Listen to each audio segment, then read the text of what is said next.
real. All the bad old memories.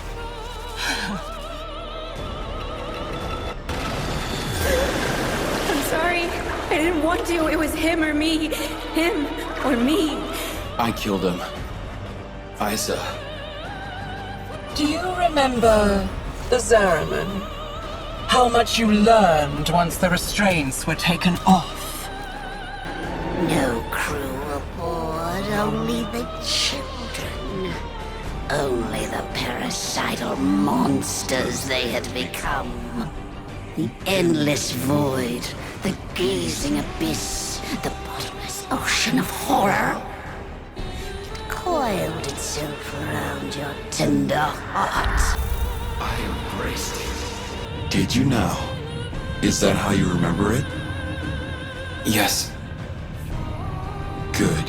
Hey all, Siege here, and today we discuss the events of Isleweaver, regarding Operation Aid Claw specifically, but with some additional context given by the new information we've received on Tau.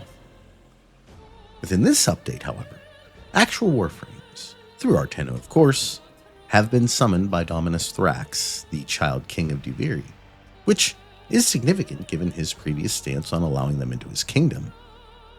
He's found a way to manifest himself within the Dormizone aboard the derelict Zariman 10-0, and is demanding our help because Major Ruzalka, confirmed quite definitively within this update to be puppeted, or more aptly possessed by the Man on the Wall, has taken dominion over a familiar, believed to be lost aspect to Duviri, in what very much seems to be the Indifference's pushback in the form of an assault on what was thought to be a stronghold for the Drifter, as well as providing deeply revelatory information we haven't been privy to in the past, if accepted as truth.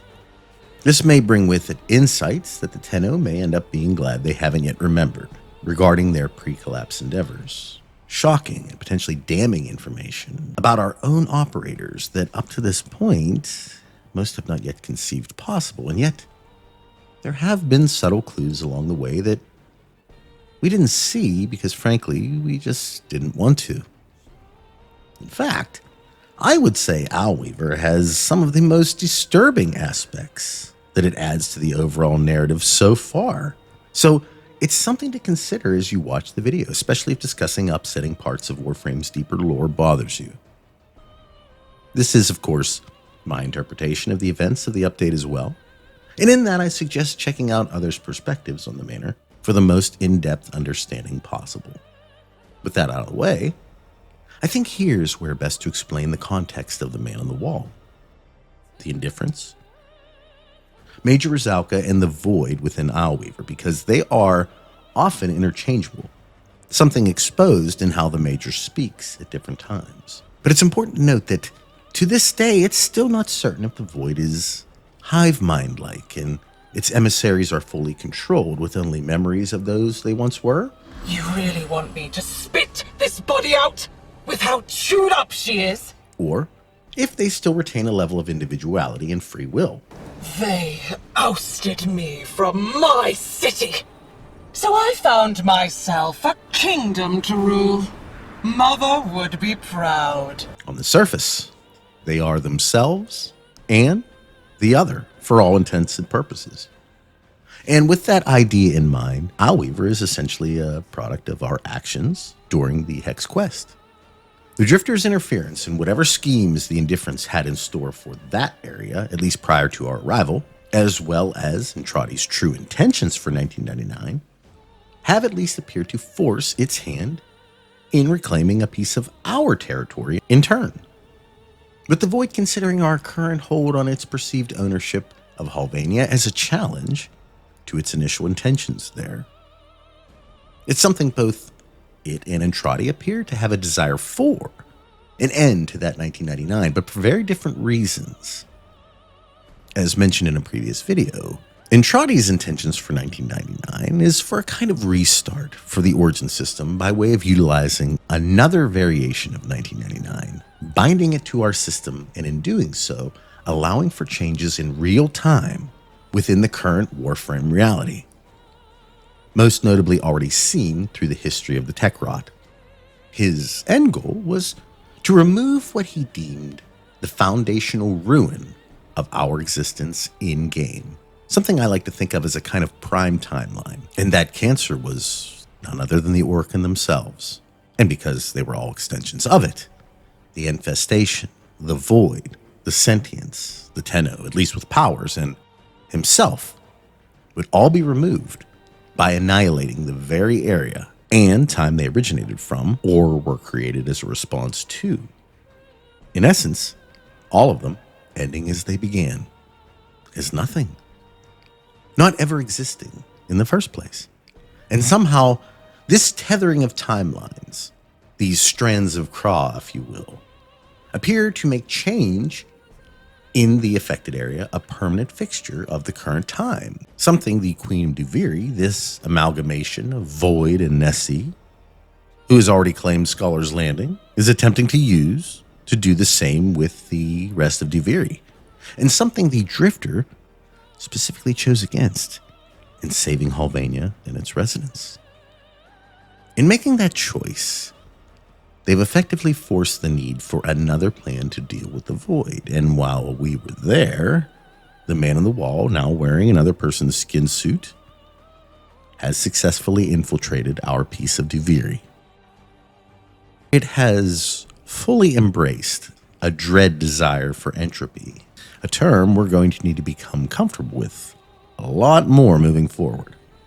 Given the context, it's very likely referring to an acceleration of sorts towards the inevitable death of the universe, a return to nothing, equalized to a kind of final resting place from its unavoidable grasp.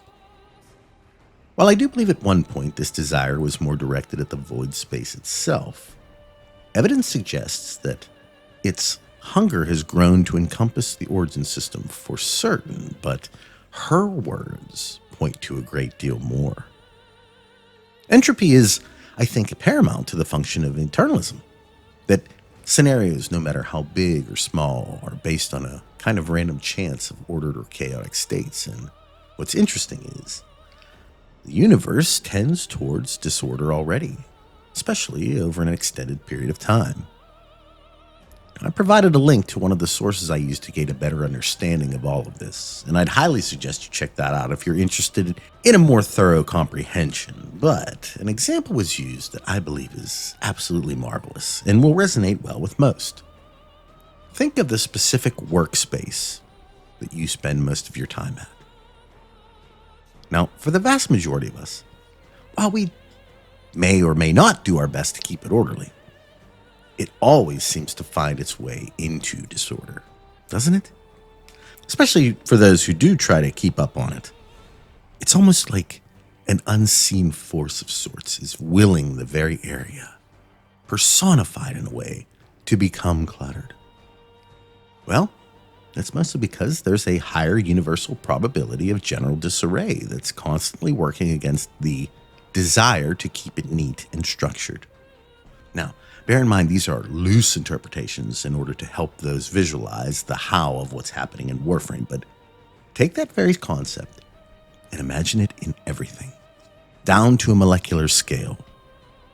Particles behaving as they should, and then, poof, anarchy. In a functioning system, the chances of such a thing are inordinately rare, and yet, all the same, exist. And depending on the importance of the system in question, especially if it is foundational to others, and to a significant degree, well, you can see how things can break down, cascading into full-blown chaos. For everything to keep existing as it should, much of it is in fact dependent upon consistent, orderly processes to continue to occur in keeping the universe functioning. Microstates of infinitely small routes of random chance, all coming together to provide an impossibly structured yet uncannily predictable reality. And in the case of the grander scheme, with methods of energy production and reproduction generally requiring these states of order to continue on in ways in which we have all become accustomed, all of it becomes less and less likely to function normally on a long enough timeline. It's actually quite amazing that we even exist when considering the magnanimity of all enduring for so long based on so many instances of random chance, both rolling in favor for creation in the first place, as well as for the longevity of said creation to continue going. It really shouldn't happen with the universe having no real incentive in keeping it as it does, casually speaking. Yet all of us are able to sleep comfortably, believing in a fundamental consistency amongst the apparent randomness of it all, making up the universe we've come to live in for as long as you watching the video has been on this planet, and likewise for those in the story. But it's within the concept of entropy where we can finally find the random chance of a universe, one stopping, reaching a kind of death of sorts, but being able to reappear as well. An interesting aspect of this concept not usually dwelt upon is that technically there are no universal properties directly contradicting the possibility of such a thing. Something like the sugar one's just mixed into their coffee or tea, unmixing, separating back into its respective parts by simply being stirred again. Within these possibilities, another term becoming more and more frequent in Warframe, we may in fact have already actually been witness to the what, to what happens if a being or group of blue people can influence chance or perhaps even remove all the other possibilities in order to enact a specific variant. What if the greater struggle within Warframe, the very definition of all we've done and all that was done before us, was and is a product of the simple idea of chaos versus order? And in this case, specifically a kind of unchecked order, unbalancing the system on a fundamental or foundational scale, manifesting as the orokin. These people not only controlled large facets of the galaxy and were hungry for more, but also they had the ability to stave off debilitating injury or even death with their own medical breakthroughs. And then, in the case of the Seven, they became the masters of their own mortality, able to utilize the void within the act of continuity to move to a different body and thus truly live forever. And then, of course, probably most damning, they have the knowledge of eternalism, how it works, and how to use it. Abominations under the current rules of existence. And with all these processes in play, they would have been challenged by no one. Their apparent demise wasn't really even feasible, and their control would have remained forever, were it not for one of them defecting. And unfortunately for us, very much appears that the Indifference, in every way a cosmic force in appearance and ability, has taken umbrage with their continued dominance, one it rightly believes was largely enabled by that which they did not ask. And given the use of this appropriated piece of the void, this being's own finger, in order to achieve so much, the Indifference, many times a personification of chaos, has, figuratively at least, decided to rebalance the scales. It would seem in punishment for their transgressions, remake existence per se, most likely without the concept of the orokin reappearing in the next spiral, or perhaps ever again. Whether or not it's fully understood, eternalism is by far one of the most important and dangerously powerful concepts within Warframe, allowing those who wield it time manipulation, as well as by extension control of all these actions might touch. Imagine being able to go back at any time and remake entire swaths of history under whatever conditions you chose, and then do it again if something didn't suit you. And again, and again, all while having the entirety of the populace oblivious to every bit of it. Nothing would ever be safe, and it would seem that these orokin had the concept and perhaps the mechanism pretty well figured out, bringing into question even which cycle of the origin system we in fact currently inhabit, pointing to a reality that isn't in its original untainted state, something I believe many of us have speculated was the case for a while now. How many events have the orokin changed in order to create their empire? It could be none. But I find it hard to believe this group of individuals would rule so completely, having access to eternalism and choosing against using it, drunk with a desire for control. No, I would imagine it's this kind of universal breaking power and additional control that may have needed the influence of eternalism in the first place to exist. And I'm guessing it was very likely the backbreaking proverbial straw that in fact drew the Void's anger in turn. And from this, the true war of Warframe began. The orokin craving control in the form of their desired order, and the Void, chaos. At least a portion of those within their society were well aware of what they were up against, but it makes me wonder how many knew of the Void entity, at least by what Entrati believed it to be.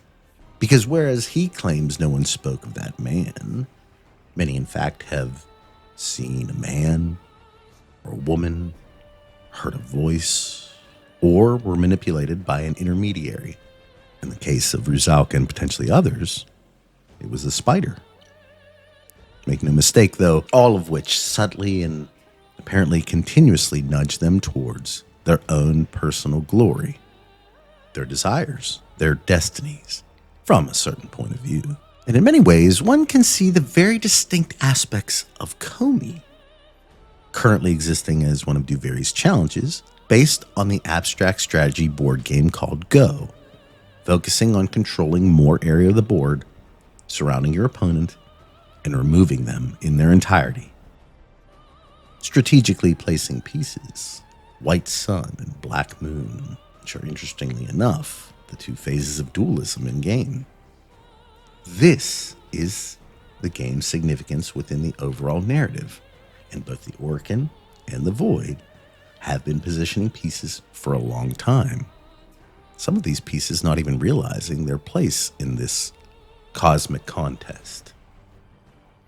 In Isleweaver, while Zalka is unhappy with our presence remaining in 1999, keeping it alive against her own desires, and has decided to envelop Duveri in response, forcing Thrax out of his kingdom, needing us to reclaim the area he believes we've abandoned. Here, we are first introduced to the presence of another of Entrati's creations in Araxia, a spider-inspired warframe within Scholar's Landing. The setting for the update, in itself a former island of Duveri that Thrax had allowed Entrati to completely repurpose as a laboratory after he arrived there, deciding to take up the mantle he believed his daughter Euleria had developed to instruct Duveri's residents, Thrax, and the Drifter of the oncoming threat the Void possessed.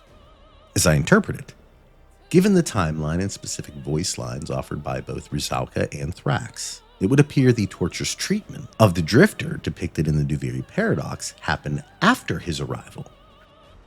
This provides us additional evidence as to the lengths Entrati is willing to go and ask others to go when he deems it important to his plans, but also reinforces the reason he does anything.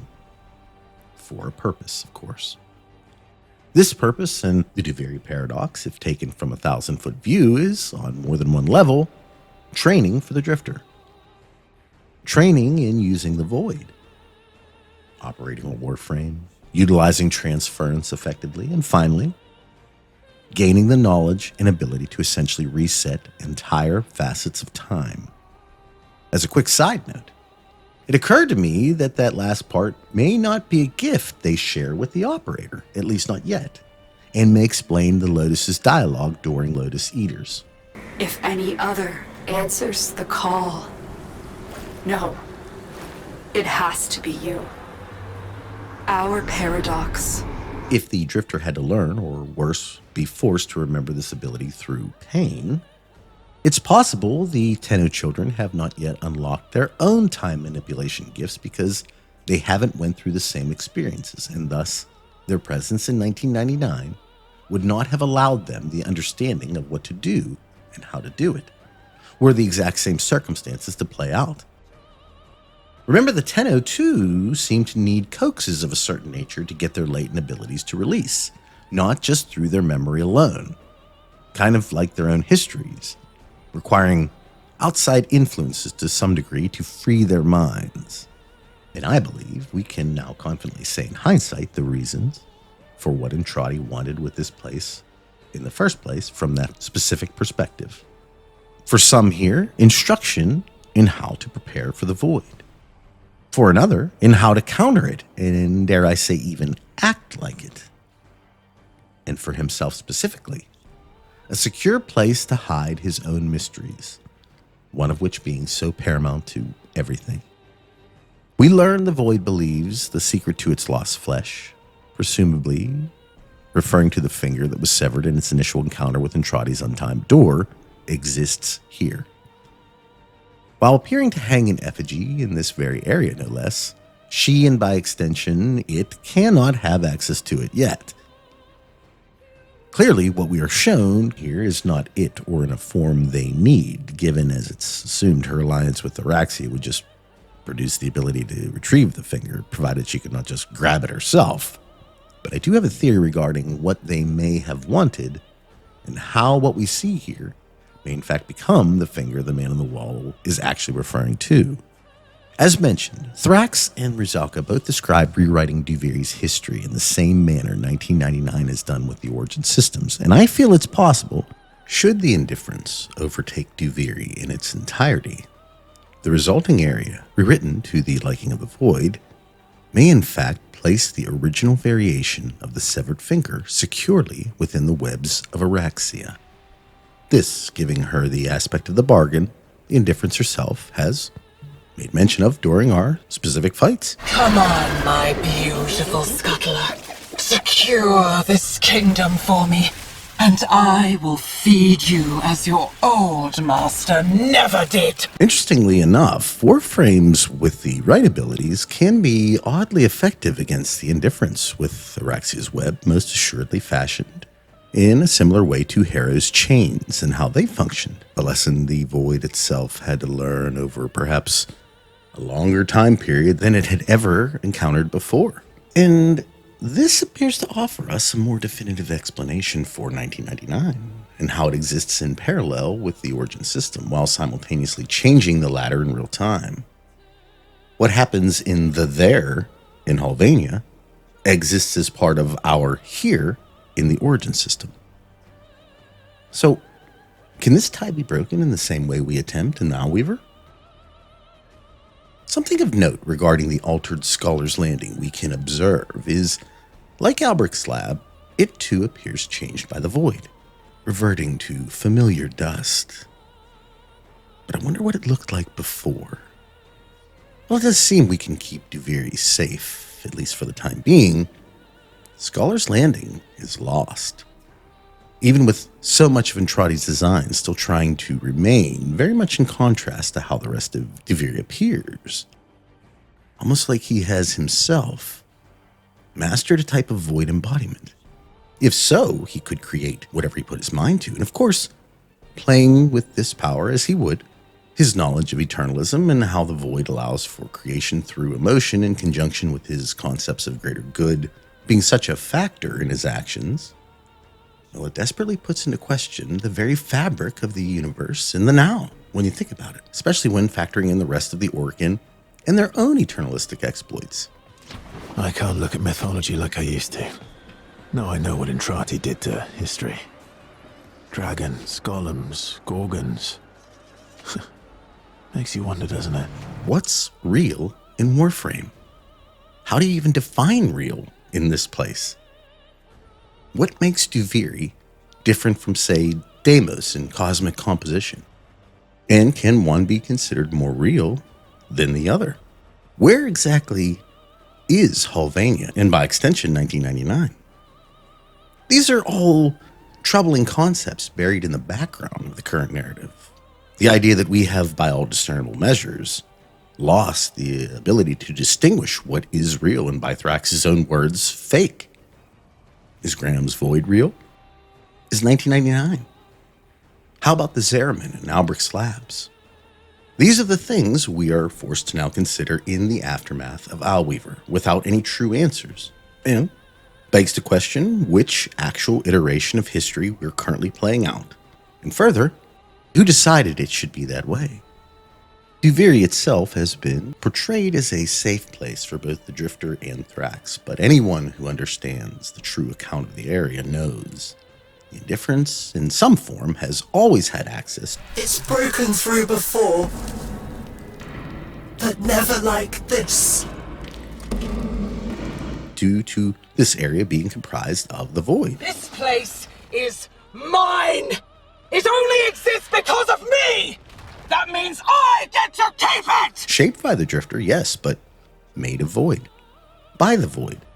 Using the dreams and wishes of those willing to express their emotions unrestrained in its presence. Nobody, not artists, nor dreamers, nor prophets, has an imagination to compare with that of a terrified child. Very much like a genie of sorts, or more aptly, the devil. And recontextualizes my previous statements with Albrecht on being able to do anything with the Void, because as we've all become very much aware, all of it, in one form or another, bears a price.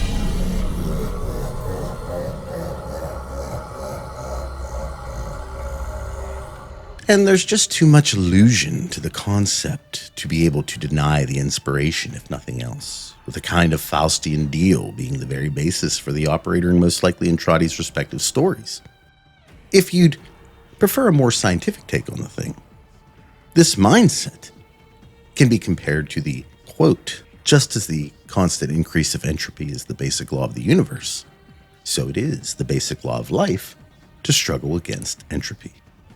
Meaning that we all will bear the burden forever of knowing, not thinking, but knowing disorder and death are coming for us, and yet we as individuals, as a species, and dare I say as a smaller yet sentient part of a much greater existence, rage against the very idea of the end of the world, the solar system, the universe, in any way we can, by any means available.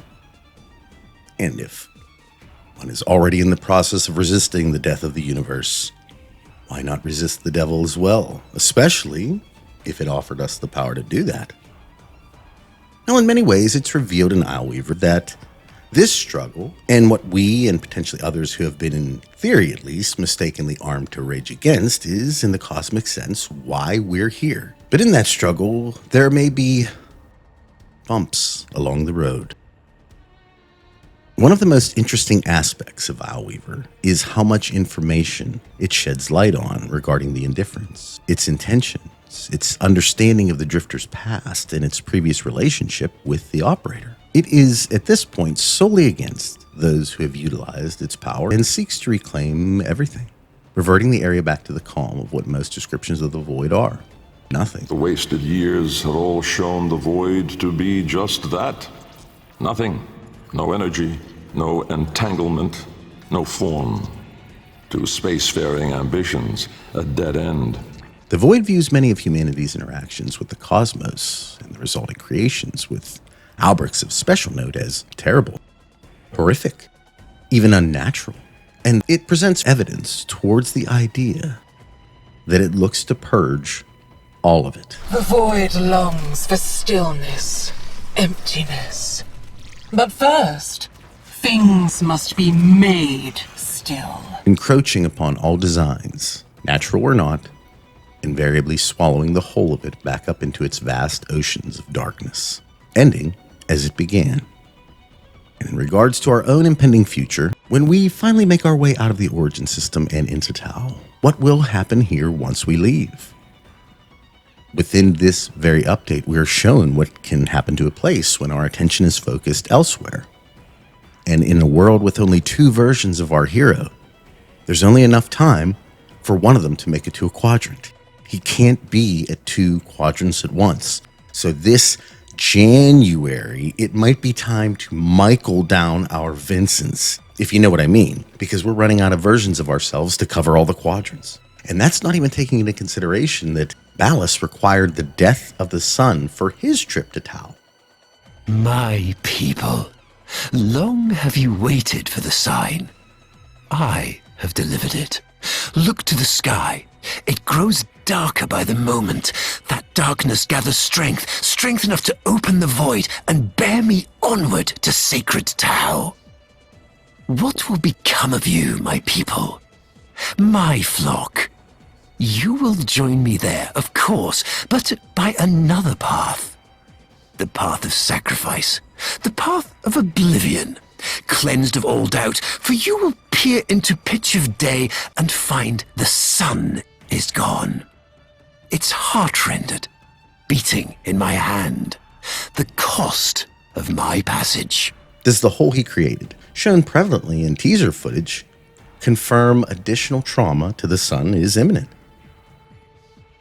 The presence of a Warframe on Tau in the now does offer the possibility a Tenno might be able to connect to it, even from the origin system, and thus bypass this need. But when we arrive, could there be Tenno that already exists on Tau?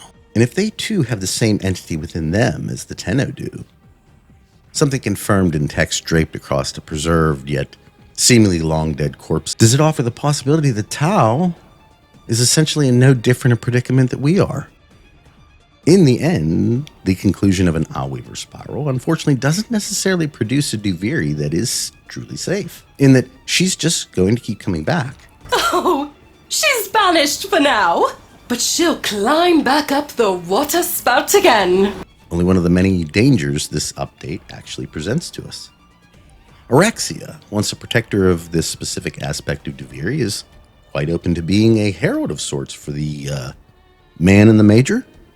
That works, right? As mentioned, we see her bargaining with the tech rod or infested hive mind it's comprised of. In this specific context, was she a protoframe once? This form we see being the eventual turn all of them, well, the ones that survive at least, will make.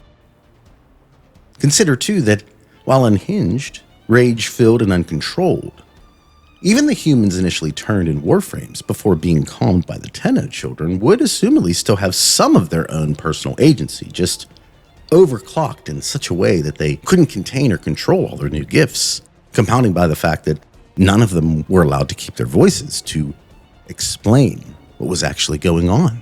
And in regards to Ballas's Warframes, if the children are able to calm them and then utilize them, I would have to assume the Void, the source of our power, would most certainly have that same ability, provided it could learn our ways or mimic them. And I believe this is something else that is revealed in a very subtle way. As the Warframes make their way into the corrupted variation of the Undercroft, the visage of Thrax has his face being caressed by a darkened hand in a very familiar way, and while there's so much within this update, lore-wise, I'm not sure what you would consider its core theme. If there is one that's maybe most significant, in my opinion at least, the strongest evidence of it can be found at the summit of Scholar's Landing. It really brings us down the incredibly dark spiral this aspect of Warframe's story introduces. Sprawled on the ground lay a pathetic figure. It was clearly dead, but seemed as if it might start whining again at any moment. The Queen of Duviri laughed. I had such a beautiful ending planned for that one, but he saved me the effort. How? Demanded the orphan. He died of a broken heart, waiting for a man who would never come back. A man who was secretly glad to be rid of his whining, clinging presence. But love, the orphan cried, feeling their last hope shrivel and die within them. Surely the power of love. The queen rested her splendid claw on the orphan's shoulder. A look that might have been pity crossed her face. The forefathers of your forefathers looked into the shining heart of an atom, scribbled their clever equations, and ripped it apart. Did they spare a thought for the age-old love between proton and neutron? Or did they only think of the bountiful energy they could harvest? The Queen of Duviri, Major Rizalka, is speaking with a Tenno. I personally believe it's our own operator, but the text doesn't necessarily define that as fact. If there was, however, any doubt regarding her being the Queen of Duviri, consider that you can yourself kneel and pledge your allegiance to her just below. Now, Her Highness, here at the summit, is describing a reality that unfortunately resembles our own far too much, in that whether or not Albrecht does care for Lloyd and what he says, his actions don't match up with his sentiment, with the Queen in fact describing the more likely truth of the matter. That he left because his purpose was far more important than his feelings for Lloyd and protection from it. Protection that didn't really seem to work out in the end, mind you. Might have failed because it was never more than lip service to begin with, in order to leave Lloyd without having to bear any of the guilt. The next part, though, is incredibly pertinent. Here it seems she actually reveals something many of us have wondered about. The Indifference's take on love, or the concept of it. You see, she's asking the operator, quite plainly, why we think she should respect the love that humans can share, and responds to their plea with an awfully damning counter-argument. That on a cosmic level, humanity, even before the orokin, have had no problem ripping and tearing, to the most granular of levels, the very nature of the universe, to pieces in order to understand it, to harness it, to profit off of it. And she uses the concept of nuclear fission, the splitting of the atom, for its ability to power our fantasies as a way of explaining her position. Why should she care about our love, when we clearly can't identify with separating forces in nature being no different to the cosmos? And further, why not do as we do? It's up to you to make your own interpretation from this, but to me, she's telling us in real time that while she doesn't care about love amongst humans, she's fully planning on extracting the power from it, in the same way our forefathers extracted their desires from the cosmos. And this brings me to my thoughts regarding the true reason the man-in-the-wall laughs when the Drifter breaks up with one of the Hex members. I think, within this update, we may finally have our reason. In doing this, we have essentially offered it, in tribute, mind you, a delectable snack. If it can extract power from emotions, it's not hard to assume that the stronger the emotion, the greater the charge. And relationships in general, amongst humans, are so filled with extreme highs and lows that I can see why they'd be so valuable, with perhaps nothing more powerful than the exceedingly complex and potent feelings associated with breaking up with someone you dearly love, and thus warrants a response. In regards to Thrax's face in the Undercroft and what the operator does at the end of Whispers of the Walls, this too was a pretty substantial moment, as in theory, it was the first time the Indifference and the operator actually faced off against each other. And I can't shake the feeling that either this is meant to show, in tandem with the information on Lloyd's note, that the level of pity she feels toward us and our revelation that love is somehow the way we can win, or perhaps worse, that in that moment, we were in fact just feeding it something new. Something so tremendous it was literally stopped in its tracks. Something with so much more long-term potential, especially with the correct suggestions at important moments. Really, is there any more efficient way of consistently creating deep emotional feelings, and by extension responses, than that of humans who have love for another, specifically within a romantic relationship? Now, is she lying? Well, it's tough to say, but what I can't say is other information learned from Isleweaver is probably going to make most of us want that to be the case.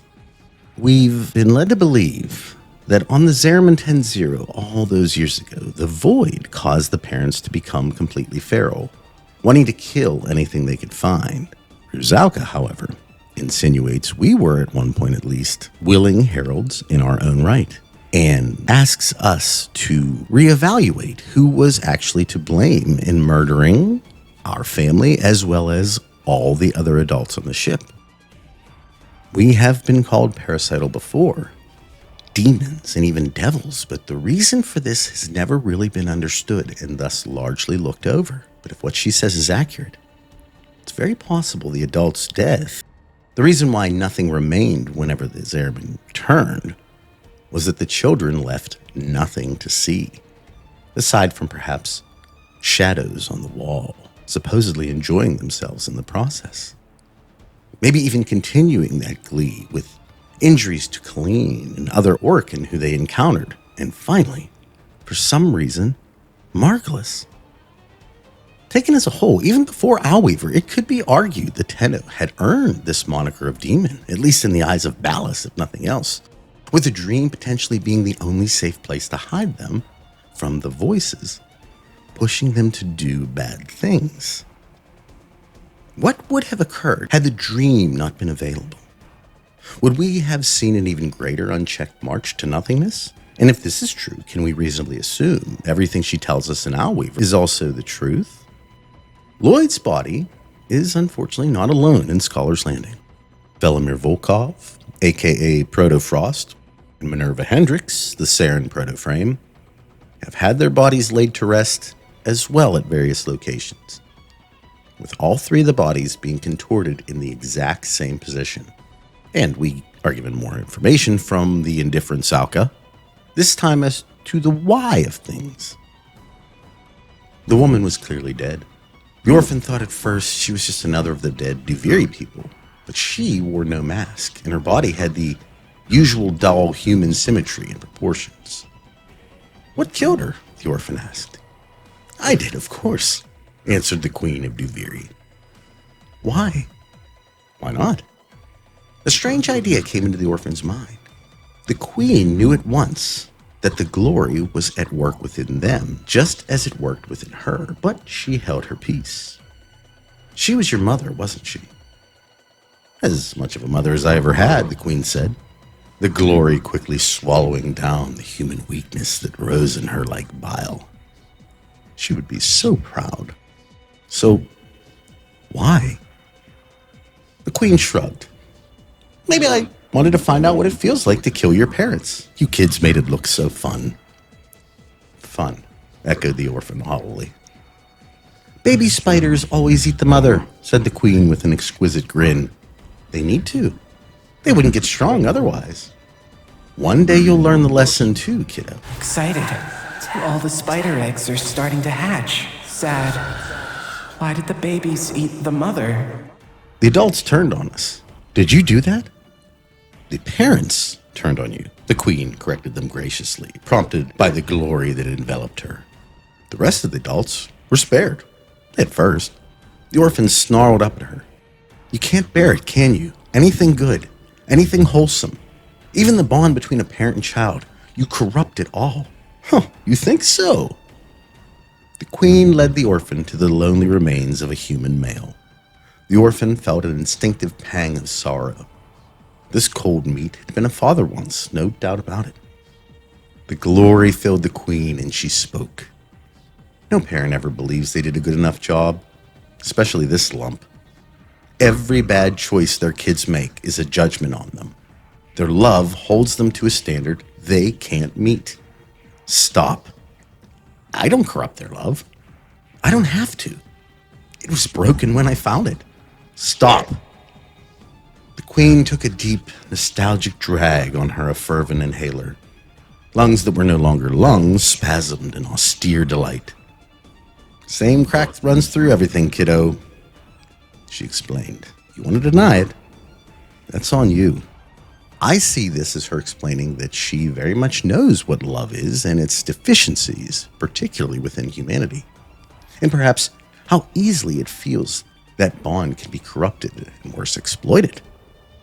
Further, she again describes this glory. This is essentially the void entity within Rusalka, one that swallows emotions as they are formed.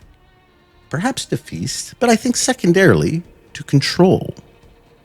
It's something she identifies within the operator as well. Bear in mind, I'm not sure the same situation exists with the drifter, but the operator? Yes, very much so. So much that she, while noting it in her thoughts, decides not to mention it to the Tenno, almost as if to keep them guessing as to if the void was really a part of them or not.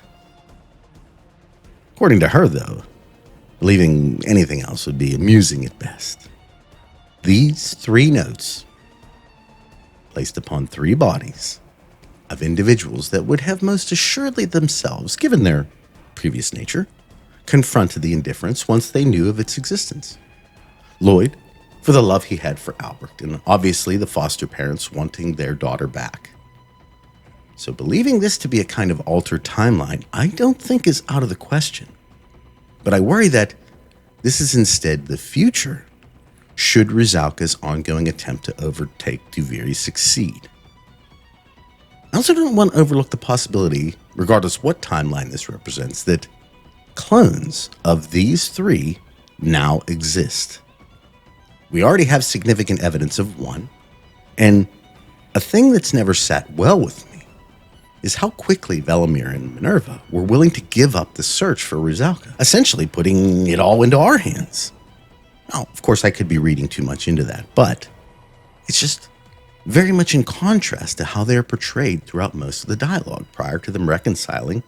And to me, it was just a very odd turn for two highly capable, now nearly invincible protoframes to just throw up their hands, let the Drifter handle it all, and chill out at the bar when the sole reason why they came here in the first place was to find Rusalka. While not substantiated, their presence here could portend a dark possibility that the protoframes too are not safe from its pull should it desire them. Fragments amongst this sixth spiral Duviri provides the intrepid explorer an email from an unnamed source, Neci's effects, and a story. Once upon a time, there was a little girl. An envious little girl who watched as the whole world had more than she did. All the nice things, all the expensive things. And so, she took what she didn't have. And along came a spider who told her that everyone in the world would always have more than she did. But the spider said he could eat it all up for her. But she clung to her favorite toy and filled her life with her family and told the spider to go away. Once upon a time, there was a little girl, a frightened little girl, who ran and hid and was so afraid of everything around her. But most of all, she was afraid to die. And along came a spider who told her that everything we love in this world withers and dies. But the spider said he could eat it all up for her. But she hid her fear away in the arms of strangers and told the spider to go away. Once upon a time, there was a little girl. A sad little girl who watched as the world went wrong, watched as people fought, as people lied. A sad little girl who watched as her parents grew farther and farther apart. And along came a spider who told her that everything in the world always ended in sadness. But the spider said he could eat it all up for her. But she turned away from the sadness and filled her life with faith and told the spider to go away. Once upon a time, there was a little girl, a joyful little girl, whose life was filled with meaning and happiness. She filled her world with dolls on strings and made them dance. And along came a spider who told her that everything was a lie, and all her happiness was a shallow pane of glass. But the spider said he could eat it all up for her.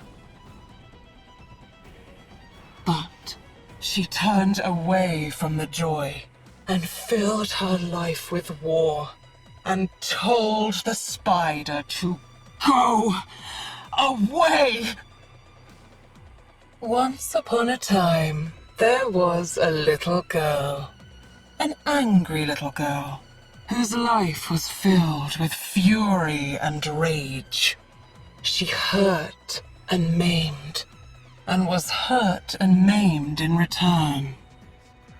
And along came a spider who told her that everything in the world always ended in anger.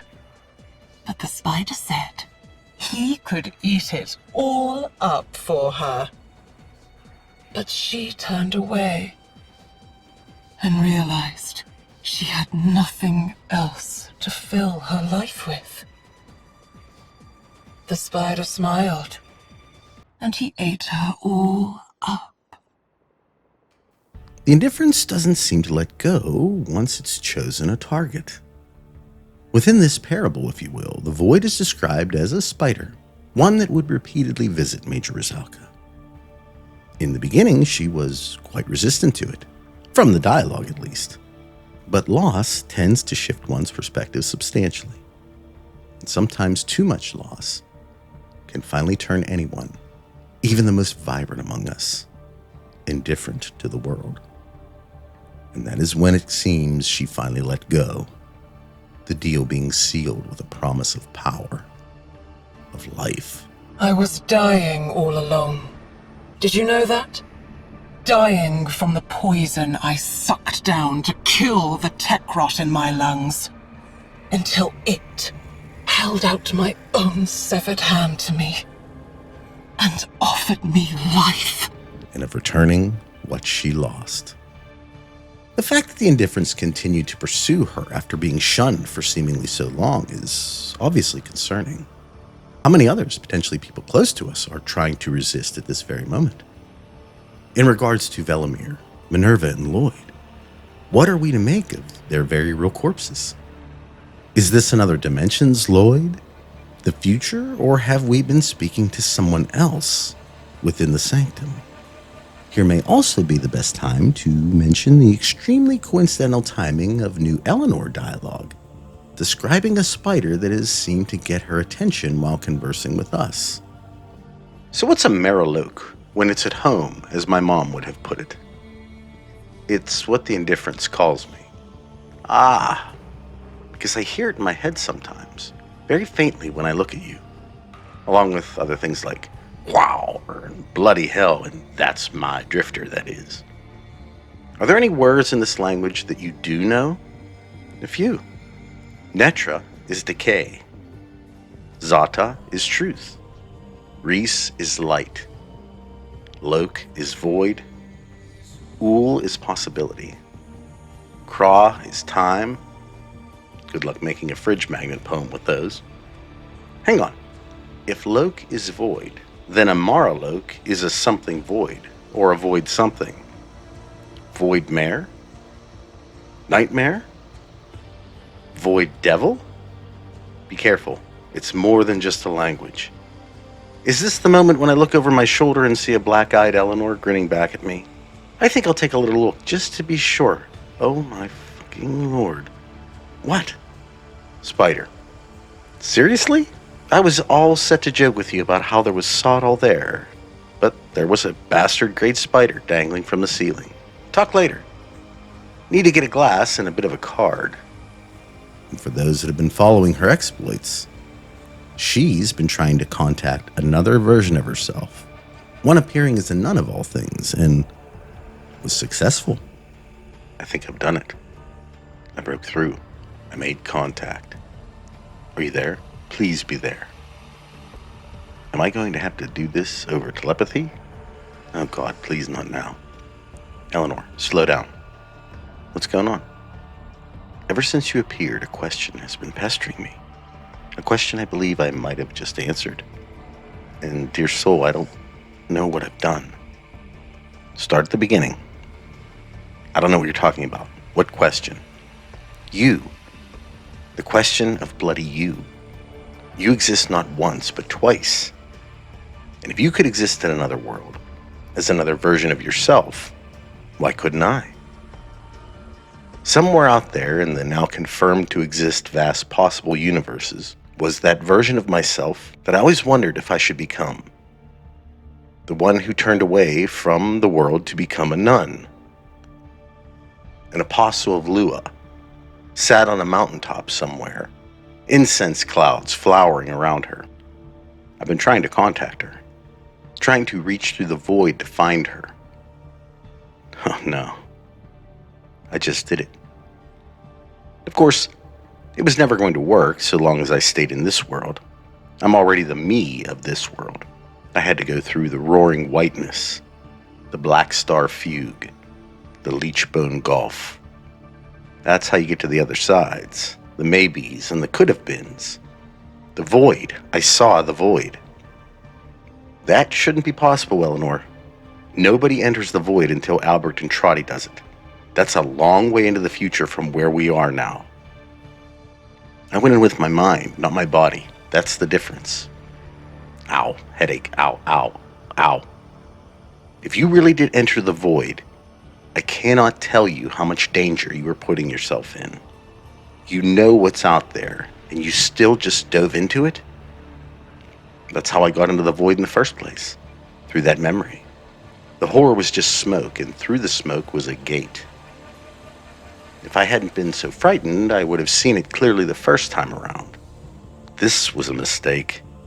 It took Rizalka. It came damn close to taking Albrecht. It could easily take you too. It tried. I felt it. I knew it was curious, reaching for me. Eleanor, the Indifference can look like whatever it wants. It looked like Albrecht when he first encountered it. I think maybe it sensed what you wanted and took on the form you were hoping to see. I'll make a deal with you. First, let me finish telling you what happened. Once I'm done, you can make your own mind up about whether it was the Indifference messing with me or not. I promise I'll take you seriously. Deal? Deal. So like I was saying, I found her. I could feel the Indifference watching. I could feel it make a face like one of those dried out desert mummies as it reached out for me. I reached out for her and she pulled me through. She was sitting in the lotus position in some kind of open air shrine next to a pit full of embers. It was nighttime. The moon was dim, ghosting through scrolling clouds. She put a finger to her lips. For a second I could feel that giant hand still groping for me. Then it recoiled, like a guillotine had come down on one of its fingers. Grass whispered. Crickets sang. We were alone. This is all sounding horribly familiar. And then we sat across the fire pit from each other. She didn't speak, but she let me look into her mind, soft and sisterly. She was so happy, so perfectly content. A woman in the place that was right for her. Calloused feet, clear eyes, breathing the fire and drinking the moon. Did you feel tempted to stay? No, just the opposite. I didn't need to take that path because she already had. Don't you see? I'm free now. I never need to wonder what if because there already is a sister Eleanor. She's got my back. Am I making sense? Kind of? All I want to know is, did it help? Oh yeah, I've never been more certain of what to do next. I'm going to take the life she freed me up to live and live it to the hilt. I can't help but wonder what exactly she's done. Regardless, when I walk into Velamir's bar, I will never not wonder if I'm speaking to them or their others from this point forward. Now, I'm sure most of you have noticed the number of subtle nods to the chains of Harrow, Rel's story and how it intersects with the character Garmy and his wife Methila in Duviri. And it gets more intriguing in a number of ways. The Void's version of Duviri seems to implement its particular variation of different spirals, our sixth one if we're being technical, with Methila of all people, but in voice only. And it can be argued the end of each run reverts this place back to the Joy Spiral, or at least that's what the sky mimics. And given that character's own checkered history with the Void entity, I would say it's a safe bet her involvement here specifically relates to her husband, the Reign of Chains, and all of its clear connections to Rel, memories of which she seems to continually repress. Methila's greater story can be found in another video I've done on the islands of Duviri and its own corrupted past, but it's interesting that the Indifference has chosen both her and Thrax specifically to torture in many ways during this update, resetting this spiral now in the very same way we had once returned ownership to the area to him in the aftermath of the Duviri paradox. Of course, us leaving, then, in order to assist our own paradoxical twin in the struggle against Ballas, Era, and Narmer. Scythel, someone who had feared and warned of the Indifference, has oddly left some of her effects, her mask and sash specifically, out in the open, but herself does not appear, further complicating the future implications of what Duviri will be or what the fate of Scholar's Landing may never recover from. Now, while the timing of Albrecht in Duviri is, like most things, unavailable, what his own writings, as well as Acrithus's, confirm is that he instructed Thrax and the people there on aspects of the Indifference, specifically regarding resistance against it. That's correct, though. It's odd how seemingly easily she was able to enact change here. Were his teachings insufficient? Or was he just fighting against something he had no real chance against? Thrax was in the past able to remove islands he deemed unsafe due to the Indifference's influence. What changed? Could the Drifters' reawakening of sorts, like the Operators, provided the Indifference easier influence or the very keys to this area, if in fact the glory resides in all the Tenno? Rizalka specifically tells us that all the bad memories are real just before summoning the Indifference's herald in battle. What does that mean? What did we do on Tau? What did we do to Margulis? As mentioned, the Zariman return with no one but the children, meaning the Tenno are likely directly and, at one point, willfully responsible for the deaths of potentially tens to hundreds of thousands of Orokin citizens, depending on the number they deemed necessary to colonize a new area in a distant part of space. Even if the parents initiated things, that much blood is impossible to wash off. What's potentially even worse than that is the very real possibility that in lieu of rampant death and the emotions I would assume it brought about, my God, it's actually hard to visualize if you think about it. Well, it's very possible that this newly reformed Tenno, valuing love and protecting the innocent, may now just be fueling her and by extension it in a different, maybe even more long-lasting and satisfying way. Almost like this universe, where the Operator and Drifter have been given so much power to make it as they see fit, is nothing more than a prison to keep us under control, in order to change the Tenno into this. Till even that has worn out its usefulness, of course. As remember, kiddo, it does want us back. You, my child, the great Indifference wants to take. I want to let it. And if you want more proof of its plan, one that is fleshed out in full with the events of Isleweaver, look no further than the temporal dust we pick up while defeating enemies here. It reads, "The dust of decayed universes, rich in entropy." And Trotty's research postulates it as the animating agent of the nightmarish murmur. The void is building its own army out of the remains of the universes it's already felled. The supposed method to save Duviri has us summon the fragmented one's underlings, originally encountered in Albrecht's labs. They are in fact murmur fragments, joining together to create a powerful foe, but more importantly, they are the reason Duviri remains tethered to her altered Scholar's Landing. What other creations still remain in the void, made from all the stars it's already felled? What horrors yet await us within the nothing that seems to now be coming for all of our homes? Duviri, the origin system, and as I'd like to think I've portrayed over the course of this video, everything else. And in that regard, now that the void is here and appears to have made its complete intentions far more certain, what makes anyone think we aren't next? For reasons I have not been able to figure out yet, the kindness shown by Margulis seems to have stained itself upon the Tenno and changed them from the ravenous murderers they had become But what actually happened, and why has it been something both Isleweaver and our brief look at Tau felt the need to address, now after everything that's already happened? What made Margul such a major influence in the Tenno's lives, and will we come to find the timing of our allegiance isn't part of a much greater scheme within the clouded history we've already been forced to swallow all these years? There is still so much more to that story, as we've been given mere fragments, because a lot would have to happen for children drunk with power and, by description, oblivious to the suffering of others, said 1, to just willfully lock themselves away into transference pods for the foreseeable future. 2, quiet the voices Neci claims they were previously willfully following, at least at one point. What does this mean for the reintroduction of the Tenno into the orokin hierarchy in hindsight? Were they always secret spies for the Void? It just seems to be everywhere. And in the end, Isleweaver has put much of what we believed into question, specifically about the Tenno past, but also regarding Albrecht, the Void entity and its relationships, its presence within the very operators we call our own.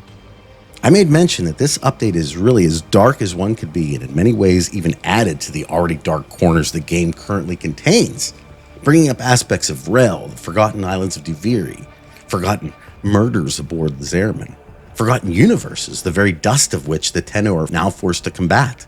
An endless army, one that, in essence, repurposes itself new every time we put it down. Not to mention the very real possibility we've been shown a deal between the Void and the Infestation, or the very Warframes themselves, both of which would be extraordinarily bad, especially because it might not be the first infested mind or Warframe to have done so. Where does this go to? Could it turn our own Helminth against us with the right offering? What about Umbra? We like to think of these areas as our safe spaces, but consider all the time in the orbiter they could be spending together, especially with many of us, myself included, choosing to reside in Halvania when not in mission. I've heard quite a few Tenno in comments make mentions that the Indifference doesn't seem to visit them very often in the back rooms. And to that I would say, maybe the reason is it's busy on your orbiter. Don't be jealous of Neci, kiddo. I'll still wear your face. Can you definitively say this is false? With that being said, I hope you enjoyed my initial analysis into Isleweaver, its story, the greater narrative it postulates, and all of the possible implications it's provided we the Tenno. Do we still believe we can overcome that which we are made of, or if nothing else, have welled deep within? Or does this really cement the idea that the only true victory will come with our sacrifice? That is, if a winning scenario even exists. I'll leave that up to you. What do you believe now? Are we in control? Do you feel like we're in control? Isleweaver may yet have more secrets to uncover, and should that occur, I'll make sure to add a third video in response. I don't want to leave any stone unturned on this one, if you know what I mean. And if there's anything I missed, let me know in the comments. But at any rate, I hope you all have a wonderful day today, wonderful rest of your week, and I'll talk at you all in the next one. Take care, everybody. Bye.